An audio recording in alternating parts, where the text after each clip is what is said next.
سيئات أعمالنا من يهده الله فلا مضل له ومن يضلل فلا هادي له وأشهد أن لا إله إلا الله وحده لا شريك له جل عن الشبيه والمثيل والكوف والند والنذير وأشهد أن محمدا عبده ورسوله وصفيه وخليله وخيرته من خلقه وأمينه على وحيه أرسله ربه رحمة للعالمين وحجة على العباد أجمعين فصلوات الله وسلامه عليه وعلى آله الطيبين الطاهرين وعلى أصحابه البر الميامين ومن تبعهم بإحسان إلى يوم الدين أما بعد فإن خير الحديث كتاب الله وأحسن الهدي هدي محمد صلى الله عليه وسلم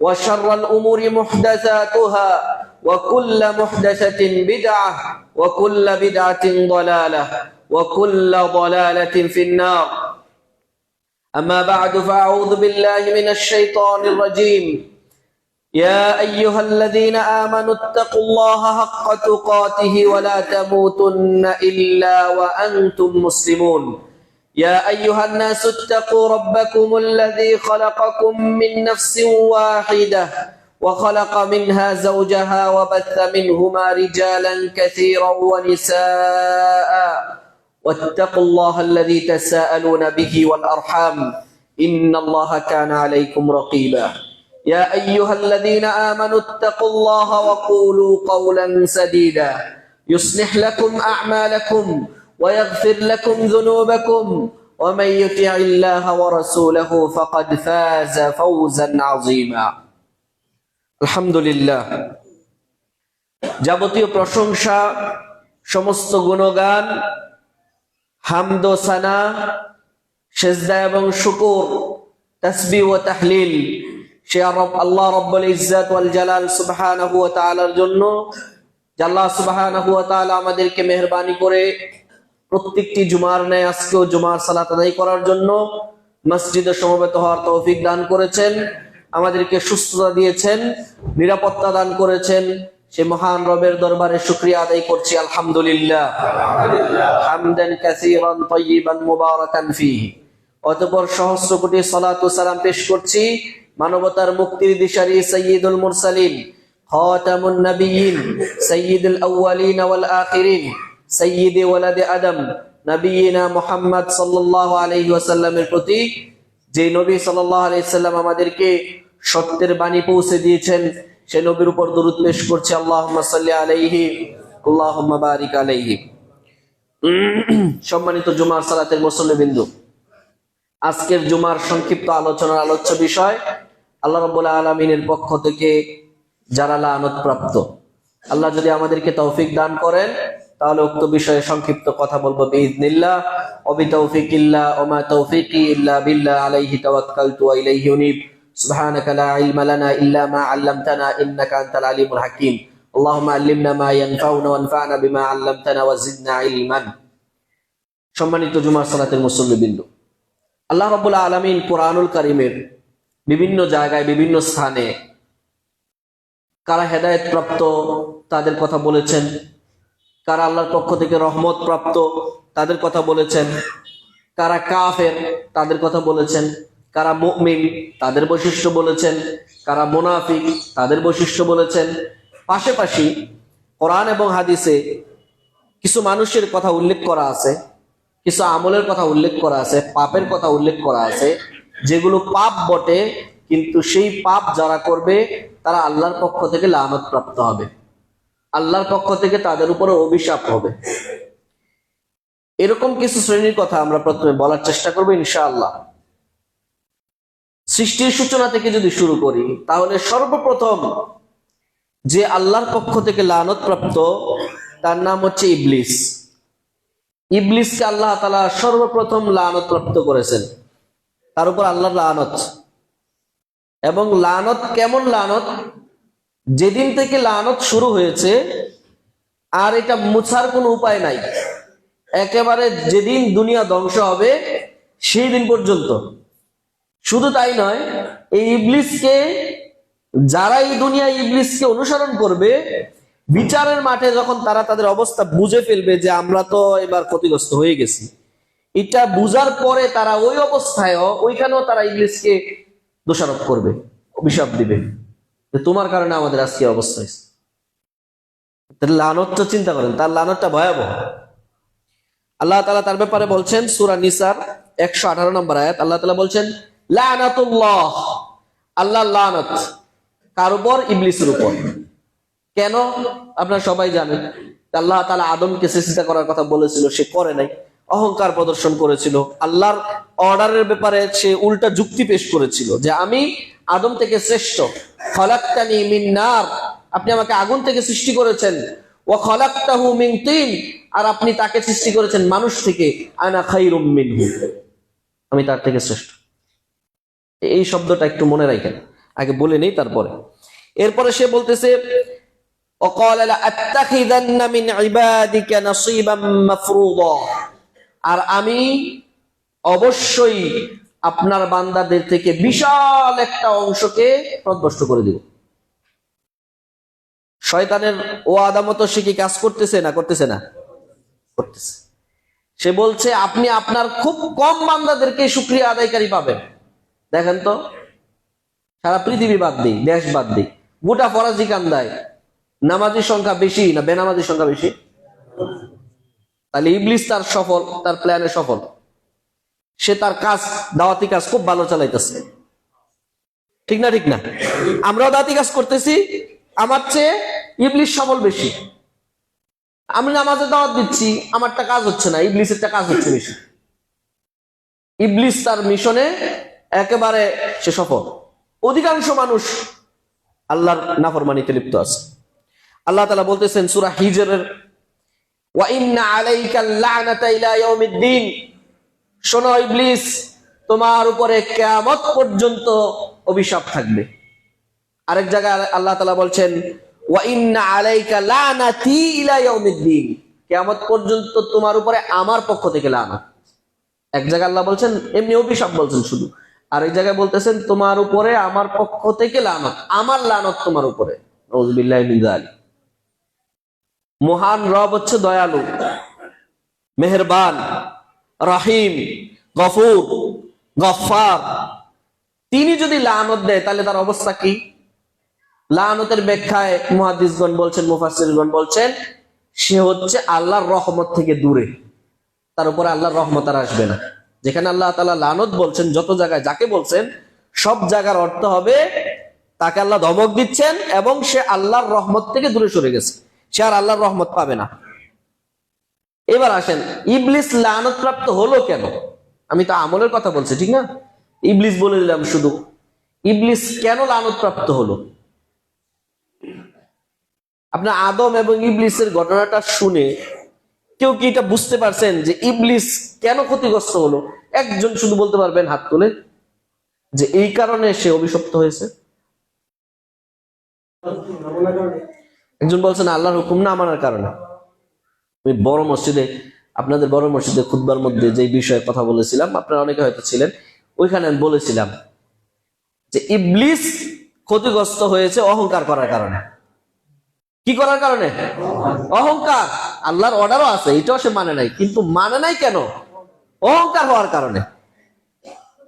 পৃথিবী সৃষ্টির শুরুর পাপ হচ্ছে অহংকার। পৃথিবী সৃষ্টির শুরুর পাপ অহংকার। এই যে সে বলল আনা খায়রুম মিনহু, আমি তার থেকে শ্রেষ্ঠ। আমাদের মধ্যে ইবলিসি রোগ কিছু আছে, আমরা বলি আমি তার থেকে ভালো, হে নামাজ পড়তে পারে, আমি নামাজ না পড়লেও তার থেকে ভালো আছি। বলে না? বলে না ভাই? বলে। এমনিতে তো বেনামাজি কোনোদিন নামাজির সমানে ধারে কাছে যাবে না। একজন বেনামাজি যদি সে পাপীও হয়, একজন বেনামাজি যদি সে আপনার একবারে ডিরেক্ট যদি শব্দ বলি জিনাখোর হয়, একজন বেনামাজি যদি চুরিও করে, একজন বেনামাজি যদি সুদ খায়, একজন বেনামাজি যদি আরো বড় কবিরা গুনাহে লিপ্ত থাকে, তাও সে একজন নামাজি, আফওয়ান, একজন নামাজি যদি এই সমস্ত কবিরা গুনাহকারী হয়, তাও সে একজন ভালো, আদর্শবান, সৎ, সত্যবাদী, যার জুলুম করে না, সব পাপ থেকে সে মুক্ত, কিন্তু শুধু নামাজ পড়ে না, তারপর ওই পাকবি নামাজি ব্যক্তি তার থেকে শ্রেষ্ঠ। কথা কি বুঝতে পারছে? একজন নামাজি ব্যক্তি, তার মধ্যে সকল পাপ আছে, শিরিক ছাড়া সকল পাপ আছে। আরেকজন বেনামাজি, তার মধ্যে কোনো পাপ নাই। বিশ্বাস করেন, দুনিয়ার সবাই তাকে ভালো জানে। মিথ্যা বলে না, চগলখড়ি করে না, গীবত করে না, বাবা মার হক আদায় করে, মানুষের সাথে শত্রুতা নাই। সবাই এক বাক্যে বলে আব্দুর রহিম খুব ভালো মানুষ, শুধু কি করে না ভাই, নামাজ পড়ে। এ আপনি যতই তাকে ভালো সার্টিফাই করেন, সে একজন পাপী বেনামাজি থেকে নিকৃষ্ট। কেন? যে পাপী নামাজি সে এখনো ইসলামের ভিতরে আছে, আর যে বেনামাজি যতই ভালো হোক সে ইসলামের ভিতরে। আপনার সমাজে একজন হিন্দু বাস করে না ভাই, আমার বিষয় কিন্তু এটা না, কিন্তু খুব গুরুত্বপূর্ণ বিষয়, এই জন্য বলে দিচ্ছি। আমাদের সমাজে আশেপাশে হিন্দু আছে না, হিন্দু অনেক সৎ মানুষ আছে না, খুব সৎ ব্যবসা করে, ওজনে ঠিক দেয়, কথাবার্তা ভালো, লেনদেনে ভালো, সব দিক তার ঠিক আছে, কিন্তু সে আল্লাহকে মানে না, তার ঈমান নাই। সে যতই ভালো হোক, সে কি একজন মুসলিমের মতো ভালো? এবার বুঝতে হবে, একজন বেনামাজি কোন দিন নামাজির মতো হতে পারে না। তাহলে ওই যে বলছি যে আমরা অনেক সময় বলি যে আমি তার থেকে শ্রেষ্ঠ, এই কথা কোনোদিন বলা যাবে না। আল্লাহ কোরআন নিষেধ করছেন। আল্লাহ তাআলা বলছেন, ফালা তুযাক্কু আনফুসাকুম, তোমরা নিজেরা নিজেদেরকে শ্রেষ্ঠ বলিও না, ওয়ালাকিন্নাল্লাহা ইউযাক্কি মান ইয়াশা, আল্লাহ যাকে ইচ্ছা তিনি বলবেন সে ভালো, সে উত্তম, সে শ্রেষ্ঠ। কোন দিন এইভাবে নিজেকে সার্টিফাই করবেন না, বরং বলবেন আমার চেয়ে সে ভালো। সবসময় বলবেন অমুক আমার থেকে ভালো, সে আমার থেকে মাশাআল্লাহ ভালো, তার আমল আমার থেকে ভালো। হতে পারে সে আমার থেকে এমন এক আমল করে গোপনে, আমার থেকে আল্লাহর কাছে সে শ্রেষ্ঠ। নিজেকে নিচু করবেন সবসময়। ইবলিস লানত প্রাপ্ত হওয়ার কারণ হচ্ছে সে অহংকার পোষণ করেছিল। এটা হলো এক নাম্বার। এই অহংকারের কারণে সে আল্লাহ তাআলার আদেশ মানতে পারে নাই, একটা আদেশ। এবার আসেন ভাই, আমরা এই দুনিয়ায় কেউ 50 বছর আছি, কেউ 60 বছর যাবত আছি, কেউ 30 বছর, 40 বছর, 45 বছর। আমার এই 40 বছর বয়সে 14 বছর বাদ দিলাম, যে 14 বছর বয়স পর্যন্ত আমি বালেগ হই নাই, 40 বছর থেকে 14 বাদ দিলে 26 থাকে, ধরেন 25 বছর। এই 25 বছরে আমি আল্লাহর কত শত অর্ডার অমান্য করছি,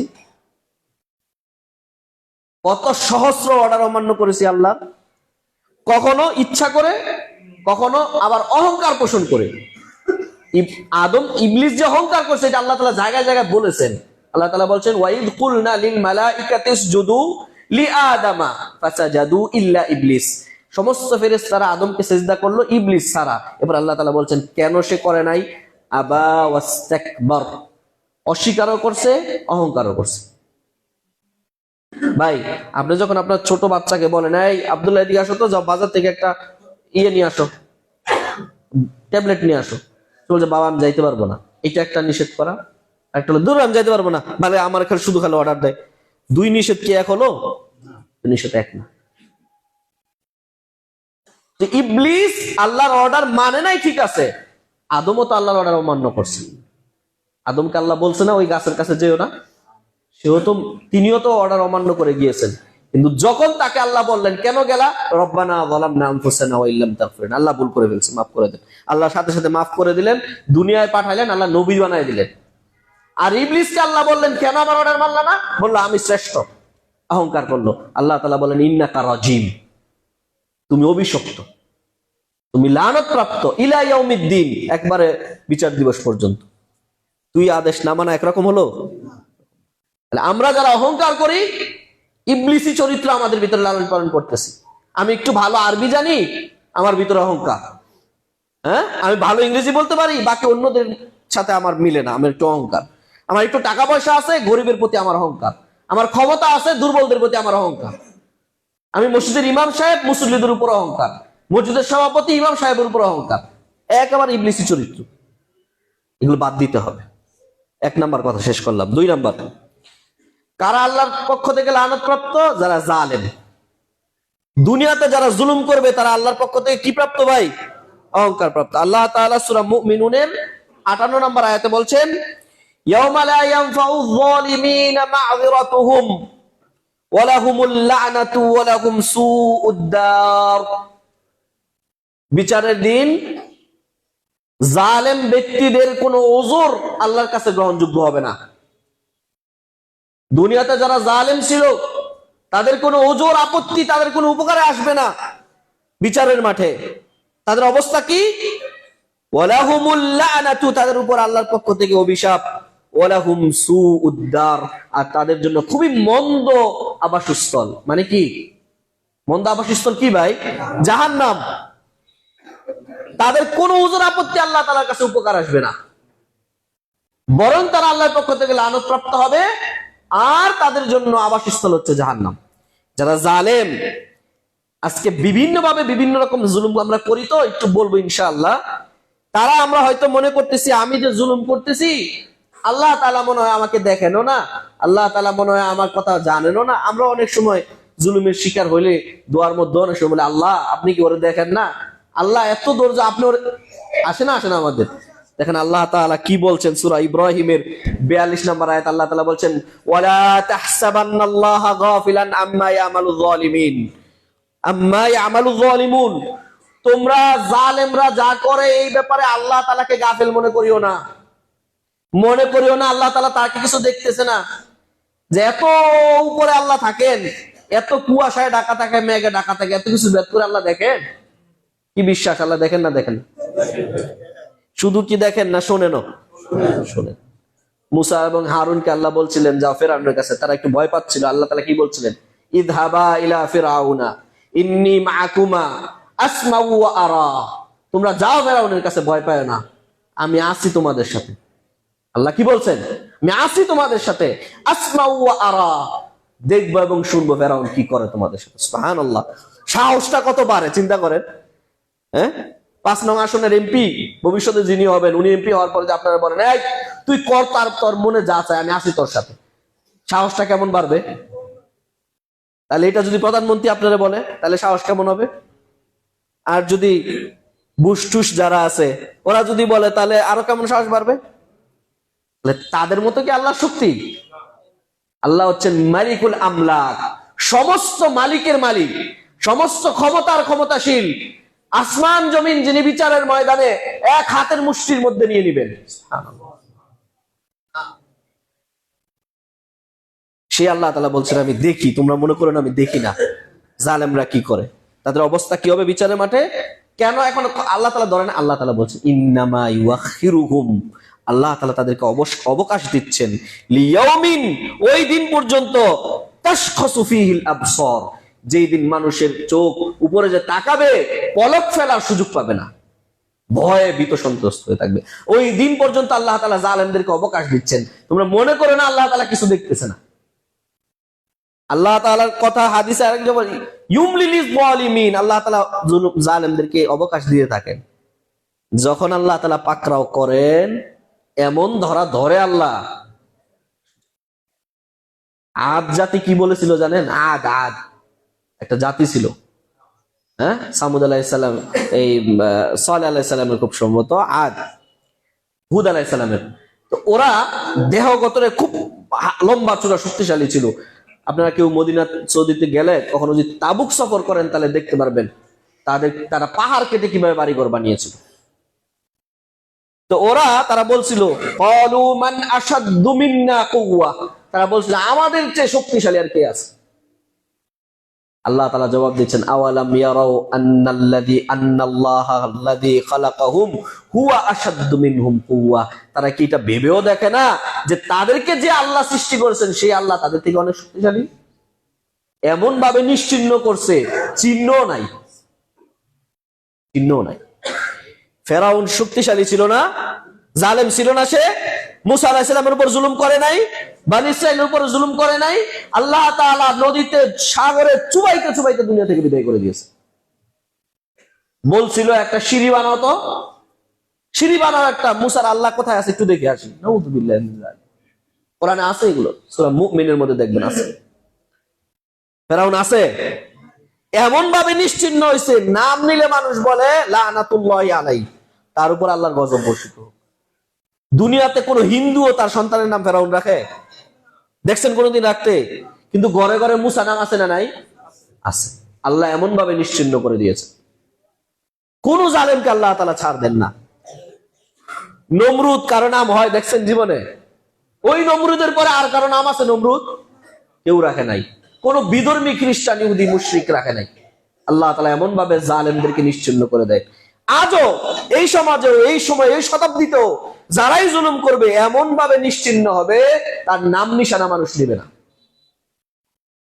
জুলুম করেছিল সোভিয়েত ইউনিয়ন, যেটা রাশিয়া ছিল বিশাল সাম্রাজ্য, তাদের শক্তি দাপটের কারণে সারা পৃথিবীতে জুলুম করার চেষ্টা করেছিল।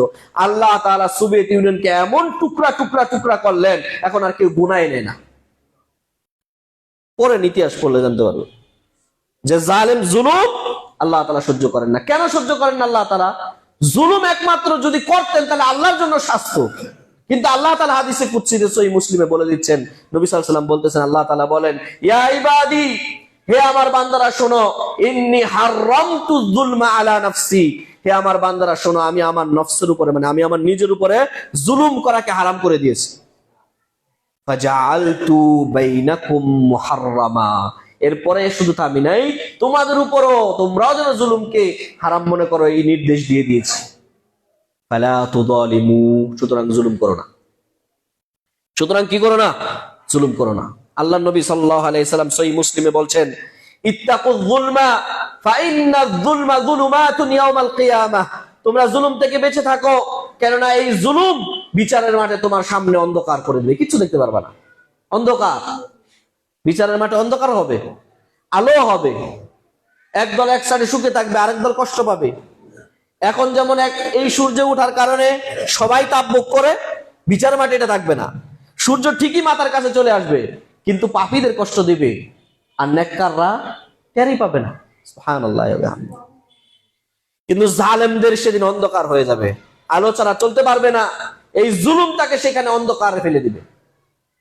নবীজি সাল্লাল্লাহু আলাইহি সাল্লাম যখন মুআয বিন জাবাল রাদিয়াল্লাহু আনহুকে ইয়ামানের গভর্নর করে পাঠাচ্ছেন, তিনি অসংখ্য আদেশ নির্দেশ দিলেন, কি করবা কি করবা কি করবা না। সেখানে তিনি গুরুত্বপূর্ণ একটা নির্দেশ দিচ্ছেন, যেহেতু তিনি শাসক হয়ে যাবেন, জুলুমটা শাসকদের থেকে বেশি হয়ে থাকে, এজন্য তাকে বলছেন, ইয়া মুআয ইত্তাকি যুলমা ইত্তাকি দাওয়াতাল মাজলুম, তুমি মাজলুমের দোয়া থেকে, বদদোয়া থেকে বেঁচে থাকো। ফাইন্না বাইনাহা ওয়া বাইনাল্লাহি লাইসা বাইনাহা ওয়া বাইনাল্লাহি হিজাব, কেননা জানো কি, মাজলুমের দোয়া আর আল্লাহর মাঝখানে কোনো পর্দা নাই। সুবহানাল্লাহ। মাজলুমের দোয়া আর আল্লাহর মাঝখানে কি নাই ভাই? পর্দা নাই। তার মানে দোয়া কোথায় যায়? সরাসরি যায় না বাধাপ্রাপ্ত হয়? ডিরেক্ট পৌঁছে যায়।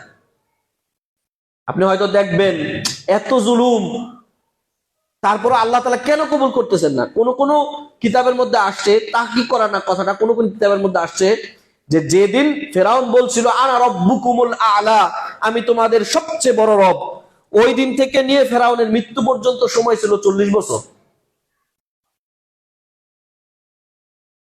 সে বলছে আমি আল্লাহ, আমি তোমাদের সবচেয়ে বড় রব, এর চেয়ে বড় জুলুম কি আছে ভাই? ওইখান থেকে নিয়ে সে মৃত্যু পর্যন্ত বয়স, মাঝখানে কত বছর আল্লাহ তাকে হিসাব দিচ্ছেন? 40। আছেন যে ঘুরি উড়ান নাই? সমস্ত জালেমরা ঘুরি উড়ানো থেকে শিক্ষা নেই।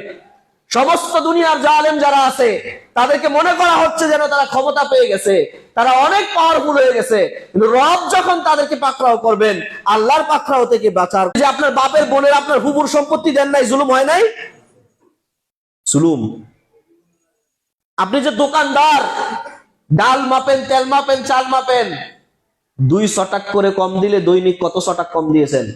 আজীবন ক্ষমা চেয়ে আল্লাহর কাছ থেকে মাপ পাবেন? জুলুম। রিকশাওয়ালা আপনার সাথে ভাড়া নিয়ে তর্ক করছে, মারেন নাই রিকশাওয়ালাকে কোনোদিন? গালি দেন নাই? থাপ্পড় দেন নাই? জুলুম হয় নাই? জুলুম। রিকশা যারা চালায়, অটো যারা চালায়, তারা হুজুর আমাদের পক্ষে না, ওরাও জালেম। কেমনে জালেম জানেন? আমি মনে করেন সাপ দিতে গিয়ে ফরাজি গান্দা আসবো, নতুন ভাড়া জানি না, ভাড়া 20 টাকা, ও বললো যে চলেন 50 টাকা ভাড়া, মাত্র 70 টাকা, আপনি 50 টাকা দেন। জুলুম হয় না ভাই? জুলুম। সকল জালেমদেরকে আল্লাহ তাআলা পাকড়াও করবেন, সবগুলা জালেম।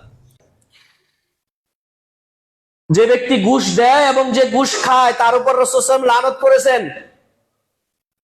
আরেক হাদিস শুনেন, এই হাদিস সাওবান রাদিয়াল্লাহু তাআলা বর্ণনা করেছেন, অসংখ্য কিতাবে আসছে, মুসনাদুল ইমাম আহমদ, মুসান্নাফ ইবনে আবি শাইবা, মুসনাদুল বাজ্জার সহ ইমাম তাহাউই তার শারহ মুশকিলুল আসার গ্রন্থের মধ্যে হাদিসটা নিয়ে এসেছেন। হাদিসটা এইটাই, কিন্তু আরেকটু অন্যরকম।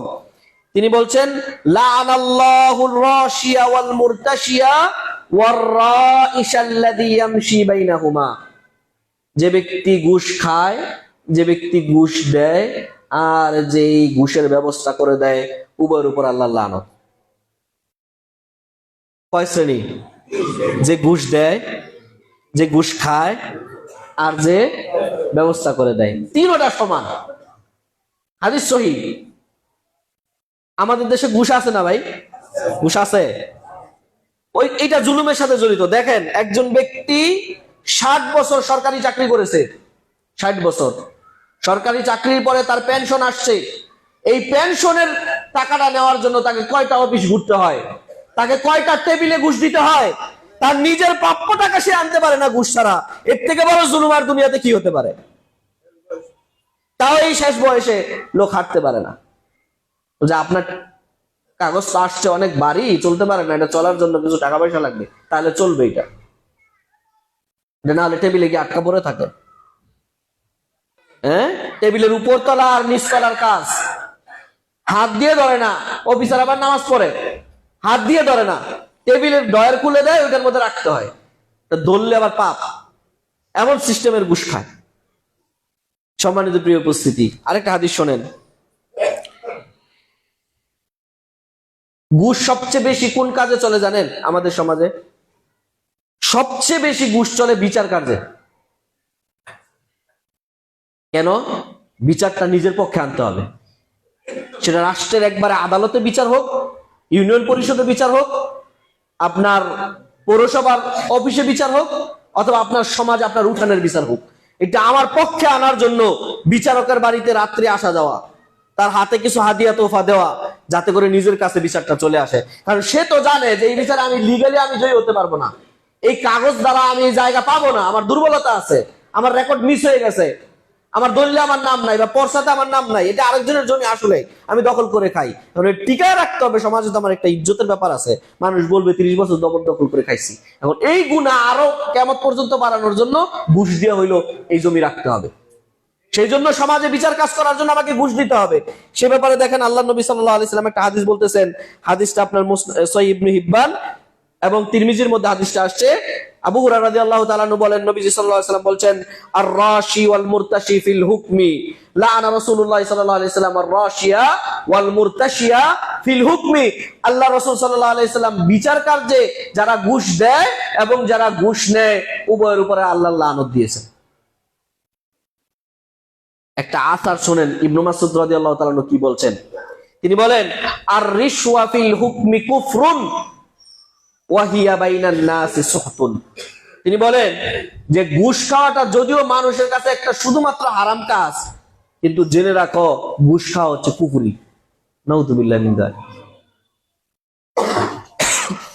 নবীজির সরাসরি হাদিস না, কিন্তু আসার ইবনে মাসউদ রাদিয়াল্লাহু আনহু কথা এটা। তার মানে চিন্তা করেন, উনি ঘুষ খাওয়াটাকে কুফরির সাথে নিয়ে তুলনা করেছেন। নাউযুবিল্লাহি মিন যালিক।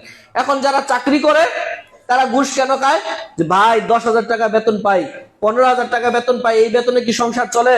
4-5টা বাচ্চা, স্ত্রীর এমন চাহিদা, সন্তানরা এরকম বড় বড় স্কুলে পড়ে। আপনারা কে বলছে দামি স্কুলে আপনার সন্তানদের ভর্তি করতে? আপনি 10,000 টাকা বেতন, আপনি কেন বড় বড় মাছ কিনে নিয়ে আসেন? আপনি কেন দামি শপিং মল থেকে আপনার স্ত্রীর জন্য শপিং করেন? আপনি কেন আপনার ছেলে মেয়েকে এই বড় বড় স্কুলে পড়িয়েছেন? আপনার 10,000 টাকার বেতনে এত কই থেকে আসে? আসে কই থেকে এগুলা? সম্মানিত প্রিয় উপস্থিতি, নবীজি সাল্লাল্লাহু আলাইহি সাল্লামের এই কথার সাথে দেখেন আল্লাহ তাআলা সূরা মাইদার 100 নম্বর আয়াতে বলছে যে ঘুষ খাইলে একটু কিছু টাকা পয়সা বেশি হয়, তাহলে সংসারটা ভালোভাবে চালানো যায়। আল্লাহ তাআলা বলতেছেন, কুল্লা ইয়াস্তাউল খাবিসু ওয়াত তাইয়িবু ওয়ালাউ আ'জাবাকা কাসরাতুল খাবিস। নবী আপনি তাদেরকে বলেন, হালাল জিনিস আর পচা জিনিস দুটা কি এক? পবিত্র জিনিস আর নাপাক জিনিস দুটা কি এক?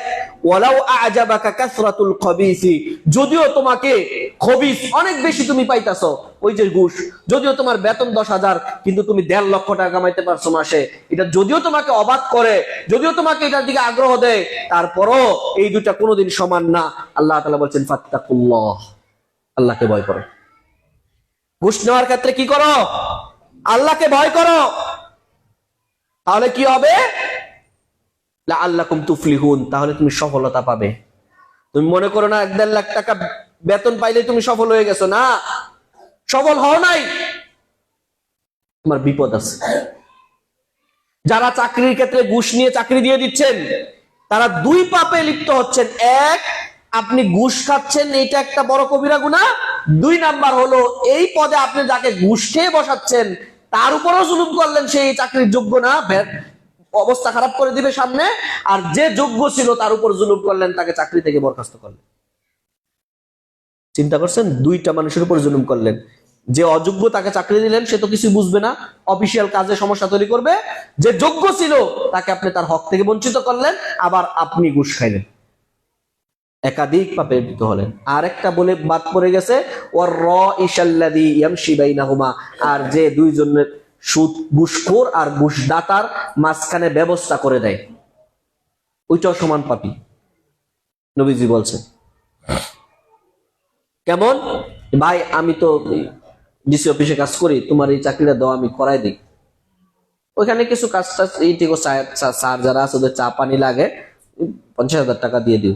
কেমন চা খায়? 50,000 টাকা লাগে চা খাইতে? ওটা কত দামি চা? ওইটা এত দামি চা আর পান? 50,000 টাকা দাম ওটা। নাউযুবিল্লাহি মিন যালিক। এই কি করবে? সে কি 50,000 টাকা দিয়ে দিবে পুরোটা? দিবে না। এজন্য সেও পাপী, সেও পাপী। তারপরে দেখেন নবী সাল্লাল্লাহু আলাইহি ওয়াসাল্লাম আরেকটা হাদিস কেমন চমৎকার বলছেন। হাদিসটা ইমাম আলবানী সিলসিলাতুস সহিহার মধ্যে নিয়ে আসছেন, এবং ইমাম আবু দাউদ এবং ইমাম মুসনাদুল ইমাম আহমদ এই হাদিসটা নিয়ে আসছেন। কেমন? নবী সাল্লাল্লাহু আলাইহি ওয়াসাল্লাম বলছেন, মান শাফা লি আখিহি বিশাফাতিন, কোন মুসলিম ভাই যদি তার অপর ভাইয়ের জন্য কোন বিষয়ে সুপারিশ করে, খেয়াল করেন, ফাআহদা লাহু হাদিয়াতান আলাইহা ফাকাবিলাহা, এই সুপারিশ করার কারণে তার কিছু হাদিয়ার ব্যবস্থা থাকে এবং সে হাদিয়াটা গ্রহণ করে নেয়। কোন একটা ভাইয়ের জন্য সে সুপারিশ করলো, সুপারিশ করে কাজটা পেয়ে গেছে, সেও জানে এটা করলে কিছু একটা হাদিয়া পাবে, ওই আশায় করছে, হাদিয়া দেওয়ার পরে ওইটা আবার গ্রহণও করছে। তারপর নবী সাল্লাল্লাহু আলাইহি ওয়াসাল্লাম বলছেন, ফাকাদ আতা বাবান আযীমান মিন আবওয়াবির রিবা, তাহলে সে যেন সুদের বড় একটা দরজা খুলে দিল। নাউযুবিল্লাহ। আমরা চিন্তা করেন, কোনোদিন খেয়াল করি নাই, কিন্তু যে এই কাজটা করে দিয়ে আমি একটা পাওনার আশায় করে দিলাম এবং সেও অযোগ্য অবস্থায় নিল টাকার বিনিময়ে, তাহলে আমি যেন সুদের একটা বড় দরজা খুলে দিচ্ছি। আপনাদের একটা ছোট্ট গল্প শোনায় আমার মদিনার জীবনে, ছোট্ট 1 মিনিটের, কোরআন হাদিস না কিন্তু। আমাদের এটা বলার আগে বলি, আমাদের দেশে ছাত্রছাত্রী মাদ্রাসা স্কুলে পড়ার অবস্থায় শিক্ষকদেরকে হাদিয়া দেয় না? যে এই শিক্ষকরা পছন্দ করি, তার একটা হাদিয়া দিলাম, একটা কলম, একটা পেট, দেয় কি দেয় না? আপনি আরবে এটা জিন্দিগিতে পারবেন না, মক্কা মদিনায় জিন্দিগিতে এটা পারবেন না, ওস্তাদরা নিবে না, কারণ এটাও ঘুষের একটা পর্যায়। কেমনে আমি বুঝাই আপনাদের। আমি মদিনায় ছুটিতে এসে যখন গেলাম, আমার একজন খুব প্রিয় ওস্তাদ আছেন, ওনার কাছ থেকে আমি হাদিস পড়েছি। ওস্তাদের নাম হচ্ছে ডক্টর আবু বকর মোল্লা খাতির। ওনাকে আমি একটা কলম এবং একটা পেট হাদিয়া দিতে চাইলাম, নিলেই না, কোনোভাবে নিল না। খুব জোর করলাম, হাদিস বললাম যে হাদিয়া দিলে মোহাম্মত বাড়ে। বলছে আমি জানি, কিন্তু আমি এটা নিব না, এটা নিলে একটু ঝামেলা হয়। এই করলে বললেন যে কলমটা হাতে নিয়ে আমার এখানে পরিয়ে দিলেন, পেটটা আমার হাতে দিয়ে দিলেন, বললো তুমি যেদিন অনার্স শেষ করবা সেদিন আমাকে দিয়ে যাবে, যেদিন নিব। নিলই না। কেন নেয় না জানেন? ধরেন আমি কোনো কারণে দুর্বল ছাত্র, যখন আমি স্যারকে হাদিয়া দিলাম, ওই স্যার যখন আমার খাতা দেখবে, তখন স্যারের মাথায় আসবে, ও এটা আবু তাহের, ও আচ্ছা আচ্ছা, তোর আমাকে ঠিক আছে, দু একটা নাম হওয়ার সম্ভাবনা আছে না নাই? আছে। শয়তান পাকড়াও করবে, এটা একটা।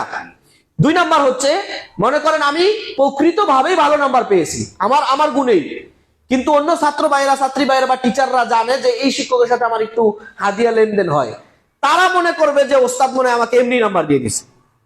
এই 2টা রাস্তা খোলা হওয়ার সম্ভাবনা আছে না নাই? এই জন্য এইটুকু করাও হারাম। আমরা আমাদের দেশে যারা আমরা উস্তাদ হয়েছি, আমরা চাই ছাত্রছাত্রী হাদিয়া দেয় না কেন আমাদের। এই কেমন অবস্থা হয়েছে, কোনো কিছু দেশ না, তোরা বাড়িতে দাওয়াত দেশ না, খাওয়াস না, বলেও ফেলি ক্লাসে অনেক। বলছেন যে এটা করবে এবং এটা চলে আসবে, সে হাদিয়া গ্রহণ করবে কিছু করার মাধ্যমে, তাহলে সে যেন সুদের বড় একটা দরজা খুলে দিল। তাহলে যারা ঘুষ খায়, ঘুষ দেয়, ঘুষ নেয়। এখানে একটা ছোট্ট মাসালা বলে দিই, বললাম তো। এখন মাসালা হলো, ধরেন কোন ব্যক্তি চাকরির ইন্টারভিউ দিতে গেছে কোনো কারণে, সে ফার্স্ট হয়েছে, চাকরিটা পাবে, সেই উপযুক্ত। তাকে অফিসার বলতেছে 20,000 টাকা ঘুষ দাও, হাদিয়া দাও, তাহলে চাকরিটা পাইবা, নাহলে অন্যরা 1.5 লাখ টাকা 2 লাখ টাকা দিয়ে নিয়ে যাবে। কারণ সে হকদার, সে যদি এই 20,000 টাকা দিয়ে ওই চাকরিটা নেয়, এখানে গুনাহগার সে হবে না, গুনাহগার হবে যে ঘুষ খাইলো, তার কোনো পাপ হবে না। কারণ সে তো মাজলুম হয়ে যাবে, জুলুম হয়ে যাবে, সে চাকরি হারায় ফেলবে। আবার মনে করেন যে রাষ্ট্রীয় কোনো অনুদান আসলো কোনো মসজিদের জন্য, কোনো মাদ্রাসার জন্য, যেটা তাদেরই প্রাপ্য, তাদের জন্যই আসছে, কিন্তু ওইটা আনার জন্য ওই যে চা পানি খাবে দামি দামি, 50,000 চা খাবে, সেই 50,000 চা খাওয়ার জন্য যদি দেয়, তাহলে যে চা খাইলো 50,000 টাকার, সে গুনাহগার হবে, সে গুনাহগার হবে। এটা মাসালা বলে দিলাম সম্মানিত উপস্থিতি। সর্বশেষ একটা পয়েন্ট বলে শেষ করতেছি, খুব লম্বা খুতবা এটা। যারা চুরি করবে তাদের উপর আল্লাহর পক্ষ থেকে লানত। সহিহ বুখারী এবং মুসলিম হাদিসটা আসছে, আল্লাহ নবী সাল্লাল্লাহু আলাইহি ওয়াসাল্লাম বলছেন, লাআনাল্লাহু সারিকা ইয়াসরিকুল বাইদাতা ফাতুকতাউ ইয়াদাহু ওয়া ইয়াসরিকুল হাবলা ফাতুকতাউ ইয়াদাহু। নবীজি সাল্লাল্লাহু আলাইহি ওয়াসাল্লাম বলছেন যে তার উপর আল্লাহর পক্ষ থেকে লানত, যে চুরি করবে, এমনকি যদি একটা ডিম চুরিও করে তাহলে তার হাত কেটে দিতে হবে, এমনকি কেউ যদি একটা টুকরা দড়ি চুরি করে, রশি, তাহলে তার হাত কেটে দিবে। যদিও এইটা ধমক দেওয়ার জন্য, ভয়াবহতা দেখানোর জন্য বলা হয়েছে। চুরি কতটুকু করলে হাত কাটবে সেটা নিয়ে ইমামদের ইখতিলাফ আছে। এই হাদিসটা হচ্ছে চুরির ভয়াবহতা কেমন, এটা ডিমা এবং রশির সাথে তুলনা করা হয়েছে, তাহলে তার হাত কেটে দিতে হবে। সম্মানিত প্রিয় উপস্থিতি, তাহলে যে চুরি করে তার উপর আল্লাহর লানত এবং তার হাত কেটে দিতে হবে প্রমাণিত হলে। আমাদের দেশে কি চুরি আছে না ভাই? নাই, সব আল্লাহর ওলি আছে। দেখবেন যখন কিছু ভাই, কোন মানুষ, আমরা বলি যে আমরা ইসলামিক আইন করেন, অন্তপক্ষে চুরির আইনটা রাখেন, জিনার আইনটা রাখেন। মক্কা মদিনাতে সৌদিতে কি কোরআনের সব আইন বাস্তবায়ন আছে? নাই। আমরা থেকে আসছি তো, জিনার শাস্তিটা আছে, চুরি করলে, তারপর কেউ হত্যা করলে কিছু কিছু মূল আইনগুলো আছে। ওগুলো করার কারণে আল্লাহ কত রহমত তাদেরকে দিয়েছেন, হিসাব আছে। আল্লাহ তাআলা কোরআনে বলছেন, ওয়ালাউ আন্না আহলাল কুরা আমানু ওয়াত্তাকাউ লাফাতাহনা আলাইহিম বারাকাতিম মিনাস সামাই ওয়াল আরদ। কেউ যদি কোনো জনপদ দেশের লোকেরা যদি আল্লাহকে মেনে নেয়, আল্লাহর আইন মেনে নেয়, তাকওয়াপূর্ণ হয়, ঈমানদার হয়, তাহলে তাকে আসমান এবং জমিনের সমস্ত বরকতের দরজা আমি খুলে দিব। ভাই, সৌদিতে কি মরুভূমি নাকি আমাদের মতো এরকম মাটি? মরুভূমি। আপনার দেশে ছাদের উপরে একটা জামের বিচি পড়লে দেখবেন কয়দিন পরে গাছ হয়ে গেছে। আর সৌদিতে একটা গাছের পিছনে যে কত টাকা খরচ করে আমরা নিজের চোখে দেখে আসছি। কি পরিমাণে সেচ দিতে হয়, পানি দিতে হয়, গাছকে একবারে গোড়া সহ উঠায় নিয়ে আরেক জায়গায় লাগায়। কিছু শ্রমিক তো আছে শুধুই গাছে পানি দিবে, লক্ষ লক্ষ টাকা খরচ করে গাছ বাঁচানোর জন্য। ওই দেশের মাটি উর্বর বেশি না আমাদের দেশটা উর্বর বেশি? আমাদের দেশে না খায় মরে কারা? আমরা বলি। আর ওগো খাইতে খাইতে পেট একটা কম তরমুজের মতো সাইজ। দরজা খুলতে গেলে দরজা হাত দিয়ে খোলা লাগবে না, এমন পেট আছে, একবার দরজা খুলে দেবে। সুবহানাল্লাহ, কয়েকটা আইন মানার কারণে, শুধু কয়েকটা আইন মানার কারণে।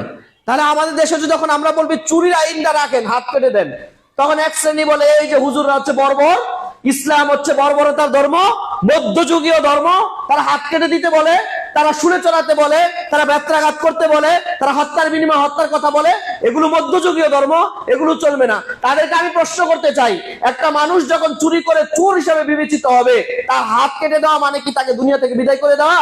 না। কিন্তু এরকম অসংখ্য পকেট মারকে মানুষ পিটিয়ে পিটিয়ে হত্যা করে দিয়েছে, এই নজির আছে না নাই? তাহলে একজন পকেট মার যে 20 টাকা 10 টাকা মানি ব্যাগ থেকে হয়তো 2000 টাকা চুরি করেছে, ওইখানে আপনি তাকে গণপিটুনি দিয়ে হত্যা করেছেন, উল্লাস করেছেন, সমস্ত ব্যক্তিরা জুলুম করেছেন। আপনার উপরে অধিকার দেওয়া হয়নি তাকে মেরে ফেলা, এটা রাষ্ট্রের দায়িত্ব। আর রাষ্ট্রে কোনোদিন এই সিসকে চোরের হাত কাটতে বলে না। ইসলাম সাথে সাথে হাত কাটার কথা বলে না। ইসলাম কিভাবে হাত কাটতে বলে? ইসলামী রাষ্ট্র যখন কায়েম হবে, সমস্ত ব্যক্তির যখন চাকরির নিশ্চয়তা হয়ে যাবে, সবার যখন খাবারের নিশ্চয়তা হয়ে যাবে, তখন যদি কেউ চুরি করে তখন তার হাত কাটতে হবে, বোঝা যাবে সে স্বভাব দোষে করছে, পেটের দায়ে করে নাই। আর কোন সিসকে চোর হাত কাটার আইনের বিরোধিতা করে না। সমস্ত অফিসিয়াল চোরগুলো হাত কাটার আইনের বিরোধিতা করে। যারা অফিসে বসে lakh lakh billion billion trillion dollar আমার দেশ থেকে চুরি করে নিয়ে গেছে, এরা বিরোধিতা করে। সমস্ত চোরগুলোর যদি একটা চোরকে হাত কেটে পৃথিবীর মানুষের সামনে নজির পেশ করা হতো, বাংলাদেশের মানুষের সামনে যদি নজির পেশ করা হতো, বিশ্বাস করেন একটা চোরও থাকতো না। আমাদের দেশ গরিব দেশ না, আমাদের দেশের সম্পদের অভাব নাই। যদি সম্পদের অভাব হতো তাহলে একজন 25 তালা আর একজন কেন গাছতলা। আমাদের দেশে সম্পদ আছে, সুষম বন্টন নাই, ইনসাফ নাই, চোরের অভাব নাই, এমন কোন সেক্টর নাই যেখানে চোর নাই, সব জায়গায় চোর। এখন চিন্তা করছে যদি হাত কাটে তাহলে আর চুরি করতে পারবো না। এই জন্য তারাই বিরোধিতা করবে যারা চুরি করে। আপনি গ্রামের যে আপনার ডেক নিয়ে যায় রান্না করতে গিয়ে, ও কোনোদিন হাত কাটার বিরোধিতা করবে না। আর সে তো খাবারের অভাবে করছে, আপনি খাবারের নিশ্চয়তা করে দেন, নিশ্চয়তা দান করেন তাকে, সে চুরি করবে না। কিন্তু তাদের অবস্থা কি? যারা শত শত টাকা, বিলিয়ন বিলিয়ন ট্রিলিয়ন টাকা আপনারা আমার টাকা নিয়ে বিদেশে পাড়ি জমিয়েছে, তাদের অবস্থা কি? এখনো জমাচ্ছে, ভবিষ্যতেও করবে। তারাই হচ্ছে আসল চোর। ভাই, ঘুষের কথা বললাম না? মানুষ রাস্তায়, এখন আপনি রাস্তা মসজিদ থেকে বের হবেন, খুব লম্বা হয়ে গেছে, মসজিদ থেকে বের হবেন, আপনি রাস্তায় হয়তো ফকির পাবেন, আপনার হাত পাতেন আপনার সামনে ভিক্ষা নেওয়ার জন্য। এটার নাম যদি ভিক্ষা হয়, তাহলে সরকারি অফিসিয়াল ফাইলগুলো সাইন করে পাশ করিয়ে দেওয়ার জন্য যে হাত পেতে তার ক্লায়েন্ট থেকে ঘুষ নেয়, ওটা ওর থেকে বড় ভিক্ষা।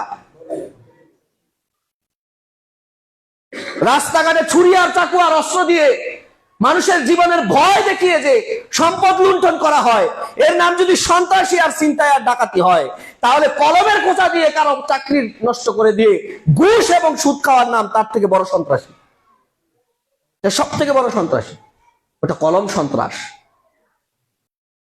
সম্মানিত প্রিয় উপস্থিতিরা, তাহলে যারা চোর এরা সবসময় তার বিরোধিতা করবে। ভালো মানুষ চাইবে আল্লাহর আইন দিয়ে দুনিয়া চলুক, ঠিক না? ঠিক না? আল্লাহর আইনে আল্লাহর আইনে কোনো মানুষ তো দূরের কথা, একটা পশু পাখিও মাজলুম হবে না। আল্লাহর আইনে একটা গাছের পাতাও মাজলুম হবে না। অন্যায় ভাবে গাছের পাতাও ছেঁড়া যায় না। প্রয়োজনে গাছ কেটে ফেলো, তোমার প্রয়োজন হয়েছে গাছ কেটে ফেলো। শুধুই পাতা ছিঁড়তেছো, গাছ পচাচ্ছ, এটা ইসলাম বলে না। আল্লাহর আইনে সবাই শান্তিতে থাকে। আল্লাহর আইনে কারা শান্তিতে থাকে ভাই? সবাই শান্তিতে থাকে। সম্মানিত প্রিয় উপস্থিতি, আল্লাহ আজকে আমাদের খুতবা নিজেদের আমল করার তৌফিক দান করুক। আল্লাহ বারাকাল্লাহু লি ওয়া লাকুম ফিল কুরআনিল আযীম ওয়া নাফা'নি ওয়া ইয়্যাকুম বিমা ফীহি মিনাল আয়াতি ওয়া যিকরিল হাকীম। আকুলু কওলি হাযা আস্তাগফিরুল্লাহ লি ওয়া লাকুম ওয়া লিসাইরিল মুসলিমিনা মিন কুল্লি যামবিন ফাস্তাগফিরুহু ইন্নাহু হুয়াল গফুরুর রহিম।